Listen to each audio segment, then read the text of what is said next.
নমস্কার বন্ধুরা, রান্নায় বাঙালিয়ানায় আপনাদের স্বাগত। আমি প্রিয়াঙ্কা শিমের একটি নতুন রেসিপি নিয়ে হাজির হয়েছি। রেসিপিটা দেখলেই বুঝতে পারবেন কী যে অসাধারণ একটা রেসিপি, না দেখলে বিশ্বাস হবে না। একবার দেখে নিন রেসিপিটা, তাহলে বুঝতে পারবেন যে এটা আমি কিভাবে বানাচ্ছি। প্রথমে আমি 1 টেবিল চামচ এখানে আমি নিয়েছি 5 ফোড়ন, আর নিয়েছি শুকনো লঙ্কা একটা গোটা নিয়েছি। এরপরে এখানে 1 টেবিল চামচ নিয়েছি আমি সাদা সর্ষে নিয়েছি। সাদা সর্ষে নেওয়ার পর এটাকে হালকা খোলায় ভেজে নিচ্ছি। খুব বেশি কালো করে দেব না, একটু সুগন্ধ বেরিয়ে যাবে, তাহলেই হয়ে যাবে। এরপরে এটাকে আমি শিলনোড়াতে একটু হালকা পিষবো, একটু গোটা গোটা। আর আপনারা চাইলে এটা মিক্সিতেও পেস্ট করতে পারেন, গুঁড়িয়ে নিতে পারেন মিক্সিতে, কিন্তু সেক্ষেত্রে খুব বেশিক্ষণ মিক্সিটা চালালে হবে না। অল্প সময় চালালে কি হবে, তাহলে এটা একটু গোটা গোটা থাকবে, না হলে মিহি হয়ে যাবে আর কি। একদম মিহিটা ঠিক হবে না, এটা একটু গোটা গোটা থাকলেই ভালো লাগে খেতে। এরপরে এটা সর্ষের তেলে রান্নাটা করব, তাই সর্ষের তেল গরম হতে দিয়েছি। 5টা আমি এখানে বড়ি নিয়েছি, তবে বড়িটা এখানে দেওয়ার চেষ্টা করবেন, তাহলে রান্নাটা অনেকটা বেশ ভালো হয়। এরপরে বড়িটা ভাজা হয়ে গেছে, তুলে নিয়েছি। এখন আমি দিয়ে দিচ্ছি এখানে দুটো সেই সরু সরু যে বেগুনগুলো, কালো বেগুনগুলো হয়, ওই বেগুনগুলোই নিয়েছি। ওই বেগুনগুলোতে টেস্টটা আরও বেশি ভালো হয় বড় বেগুনের থেকেও, তরকারিতে আর কি। এরপরে হচ্ছে ওটাকে এক একটা বেগুনকে আমি 4 ফালি করে কেটে নিয়েছি। কেটে নেওয়ার পর দুটো বেগুন নিয়েছি, লাল লাল করে ভেজে নিয়েছি। নুন হলুদ মাখাইনি আমি, আপনারা চাইলে নুন হলুদ মাখিয়েও বেগুনটাকে ভাজতে পারেন। আমি ভেজে নিলাম। ভেজে নেওয়ার পর এখানে আমি দিয়ে দিচ্ছি চিংড়ি মাছ 6টা। চিংড়ি মাছের সাইজটা আপনারা ছোট বড় নিতে পারেন, ছোট চিংড়ি মাছও নিতে পারেন, এর থেকেও ছোট। এটাও যদি ছোট, আবার বড়টা নিলেও হবে, না নিলেও হবে, এই রকম সাইজ বা এর থেকে ছোট নিতে পারেন, কোনো অসুবিধা নেই। চিংড়ি মাছটাকে একটু হলুদ মাখিয়ে নিয়েছিলাম, দিয়ে চিংড়ি মাছটা ভাজা হয়ে গেছে। এখন আমার ভাজাভুজিগুলো সব রেডি হয়ে গেছে। এরপরে সর্ষের তেলটার মধ্যে যে তেলটা রয়েছে, আর তেল দিইনি আমি ওর মধ্যে। এরপরে আদা আর কাঁচা লঙ্কা দুটোকে আমি কি করেছি, একটুখানি থেতো করে নিয়েছি। আর আপনারা চাইলে এটা আদাটাকে কুড়েও নিতে পারেন, আর কাঁচা লঙ্কাটাকে কুচি করেও নিতে পারেন। আমি এইভাবেই একটু থেতো করে নিয়েছি। আর এটা বেশিক্ষণ ভাজবো না, একটুখানি বেশ সেন্টটা বেরিয়ে আসবে, তখনই কিন্তু এক এক করে যেই সবজিগুলো আমার ভাজা হয়নি, যেমন আলুটা ভাজা হয়নি, সিম ভাজা হয়নি, আলুটাও এখানে দিয়ে দিচ্ছি, আর সিমটাও দিয়ে দিচ্ছি। আলু এখানে দুটো নিয়েছি, আর মাঝারি সাইজ করে কেটে নিয়েছি আলুটাকে, আর এখানে সিমটাকেও অর্ধেক পরিমাণ করে কেটে নিয়েছি এক একটা সিমকে। সিম এখানে দিয়েছি আমি 8টার মতো, 8 থেকে 10টার মতো দিয়েছি, আর আলু তো দুটো দিয়েছি বললাম। এরপরে লবণ দিয়ে ভালো করে নেড়ে চেড়ে নিচ্ছি। আলু আর সিমটাকে একটু বেশ ভাজা ভাজা হয়ে যাবে। ভাজা ভাজা হয়ে গেলে এরপরে একটা মশলা দেব, সেটা হচ্ছে সাদা সর্ষে এখানে বাটা দেব।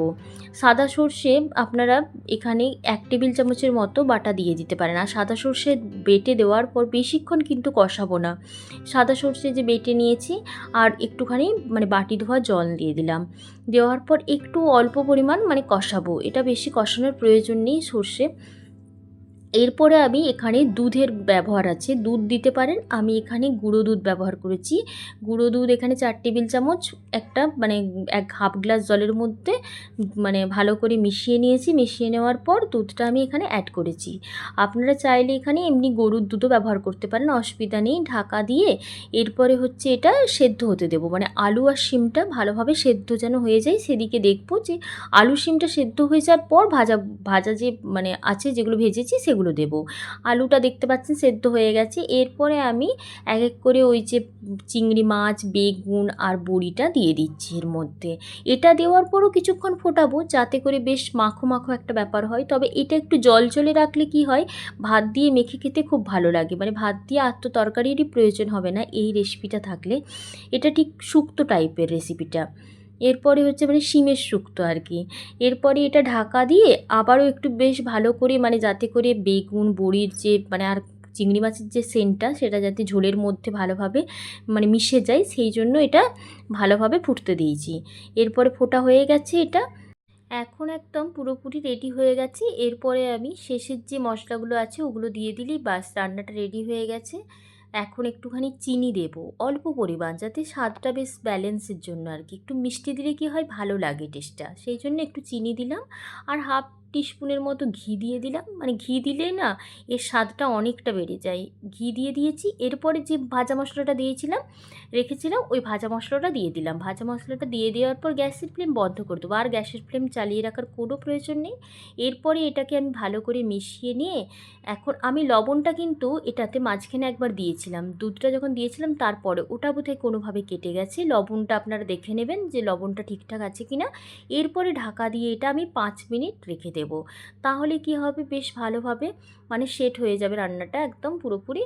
এরপরে হচ্ছে আমি ঢাকা খুলে দেখাচ্ছি, একটু মনে হবে ট্যালটেলে ঝোল, কিন্তু এই ট্যালটেলে ঝোলটা দিয়ে ভাত খেতে দুর্দান্ত লাগে। একবার এটা বানাবেন আর বলবেন যে কতটা সুন্দর হয়েছে। আমাকে কিন্তু কমেন্ট করে অবশ্যই জানাবেন যে এই রেসিপিটা আপনাদের ভালো লেগেছে কিনা। আমি একটা পাত্রের মধ্যে তুলে এটা সার্ভ করে দেখিয়ে দিচ্ছি। বন্ধুরা, রেসিপিটি যদি আপনাদের ভালো লেগে থাকে তাহলে কিন্তু লাইক কমেন্ট করতে ভুলবেন না। চ্যানেলটিকে সাবস্ক্রাইব করে দেওয়ার অনুরোধ রইল। চ্যানেলটিকে সাবস্ক্রাইব করে দেওয়ার পর পাশে থাকা বেল আইকন প্রেস করে দেবেন। প্রত্যেকটি রান্নার ভিডিও আপনার কাছে চলে আসবে। ধন্যবাদ বন্ধুরা, ভালো থাকবেন, সুস্থ থাকবেন।